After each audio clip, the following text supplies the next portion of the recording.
Atlas fashion Minervappadi Nilambur. KTH Jewelry, Silver, Gold and Diamond, KNS Building near Grameen Bank, Akampadam. Nilambur ടൗണിലെ മാലിന്യ നിക്ഷേപത്തിൽ കർശന നടപടികളുമായി നിലമ്പൂർ നഗരസഭ. ചെയർപേഴ്സൺ പത്മിനി ഗോപിനാഥിന്റെ നേതൃത്വത്തിൽ അധികൃതർ മിനി ബൈപ്പാസിന് സമീപത്തെ മാലിന്യം നിക്ഷേപിച്ച സ്ഥലങ്ങൾ സന്ദർശിച്ചു. സ്വകാര്യ വ്യക്തിയുടെ സ്ഥലത്താണ് വൻതോതിൽ പ്ലാസ്റ്റിക് മാലിന്യങ്ങൾ ഉൾപ്പെടെ തള്ളിയിട്ടുള്ളത്. പുതിയ ബസ് സ്റ്റാൻഡിന് സമീപത്തെ സ്ഥലങ്ങളിലും വർഷങ്ങളായി മാലിന്യങ്ങൾ ഇത്തരത്തിൽ കൊണ്ടു തള്ളുന്നുണ്ട്. സമീപത്തെ വ്യാപാര സ്ഥാപനങ്ങളിലെ മാലിന്യങ്ങളാണ് ഇവിടങ്ങളിൽ കൊണ്ടുവന്ന് തള്ളുന്നത്.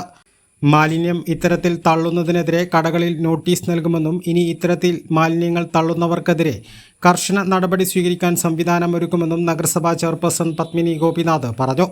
ബന്ധപ്പെട്ട എല്ലാ കടക്കാരും ഇവിടെ കൊണ്ടുതട്ടുണ്ട്. അപ്പോൾ ആ കടകൾക്ക് ആദ്യം നോട്ടീസ് കൊടുത്തിട്ടുണ്ട്. അത് ഇവിടെ ഒന്നും ആയില്ലല്ലോ എന്ന് വിചാരിച്ചിട്ട് അവർ ചെയ്യാതിരിക്കേണ്ട. ഇനി ഒന്നും കൂടി അടിയന്തരമായിട്ട് ശരിക്കും അതിൻ്റെ നിയമപരമായിട്ടുള്ള അത് പണിഷ്മെൻ്റ് ആണ് ശരിക്കും അവർക്ക് നൽകേണ്ട. അതെങ്ങനെയാണോ അതുപോലെ തന്നെ ചെയ്ത് പിന്നെ നീക്കം ചെയ്യാനുള്ള ഏർപ്പാട് ചെയ്യും. അതേസമയം അവർക്ക് ഇനി ഇടാതിരിക്കാനുള്ള നടപടി ഓണർ അതേപോലെ ഇതിനുള്ള സൗകര്യം ഇവിടെ ഉണ്ടാക്കി വെച്ചിട്ട് ഒരു ഫെൻസിങ്ങോ അല്ലെങ്കിൽ മറയോ അല്ലെങ്കിൽ അതുപോലെ തട്ടികൾ എന്തെങ്കിലും വെച്ച് മറയ്ക്കുകയോ എന്തെങ്കിലും ചെയ്ത് ഇനി അതിലേക്ക് തട്ടാതിരിക്കാനുള്ള ഏർപ്പാട് ഓണറോടും ആവശ്യപ്പെടും.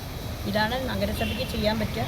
ഇത്തരം കാര്യങ്ങൾ ട്രീറ്റ്മെൻറ്റ് പ്ലാന്റൊക്കെ അത്ര പെട്ടെന്ന് നമുക്ക് ഓടിപ്പോയൊരു റോഡ് ചെയ്യണ പോലെ ചെയ്യാൻ വയ്യ. റോഡാണെങ്കിൽ പോലും നമുക്ക് സമയബന്ധിതമായി അത് പിന്നെ അവിടെ പദ്ധതി പാസ്സാക്കിയിട്ട് വേണമെന്നുള്ളത് അറിയാമല്ലോ. അപ്പോൾ ഇത് കുറച്ചും കൂടി സാങ്കേതിക പരിജ്ഞാനം ആവശ്യമുള്ള ആളുകൾക്ക് DPR ഉണ്ടാക്കാൻ പറ്റുള്ളൂ. അതുകൊണ്ടാണ് വൈകിയത്. എന്തൊക്കെ പറഞ്ഞാലും ഇത് ഞങ്ങൾ വന്ന മുതൽ തന്നെ ഞങ്ങൾ പരമാവധി അതിനുവേണ്ടി ശ്രമിച്ചിട്ടും അതിൻ്റെ കാര്യങ്ങൾ മുന്നോട്ട് നീക്കാനും ശ്രമിച്ചിട്ടുണ്ട്. IRTC നേരത്തെ വന്ന് ഇതും വടവറം ഭാഗത്തൊക്കെ സ്ഥലങ്ങളും നോക്കിയിട്ടുണ്ട്. ഇത് മാത്രമല്ല ട്രാൻസ്പോർട്ട് ചെയ്തിട്ട് പിന്നെ എന്തെങ്കിലും ചെയ്യാൻ പറ്റുമോ, ഇവിടെ വെള്ളം പൊങ്ങുന്നതായതുകൊണ്ട് വേറെ എന്തെങ്കിലും മാർഗമുണ്ടോ എന്ന് അതും പോയി നോക്കിയിട്ടുണ്ടായിരുന്നു. നാളെ വരും. നഗരസഭാ vice chairman Shoukathali Kumancheri, standing committee ചെയർപേഴ്സൺമാരായ സുരേഷ് പാത്തിപ്പാറ, മേരീസ് ഷിബു, നഗരസഭാ കൗൺസിലർമാർ, നഗരസഭാ സെക്രട്ടറി ഫിറോസ് ഖാൻ എന്നിവരുടെ നേതൃത്വത്തിലാണ് സ്ഥലം സന്ദർശിച്ചത്. മാലിന്യ നിക്ഷേപം രൂക്ഷമായതോടെ കഴിഞ്ഞ ദിവസം LDFന്റെ നേതൃത്വത്തിൽ കുത്തിയിരിപ്പ് സമരം സംഘടിപ്പിച്ചിരുന്നു. A+ vision, Nilambur. KTH Jewelry, Silver, Gold and Diamond, KNS Building near Grameen Bank, Akampadam.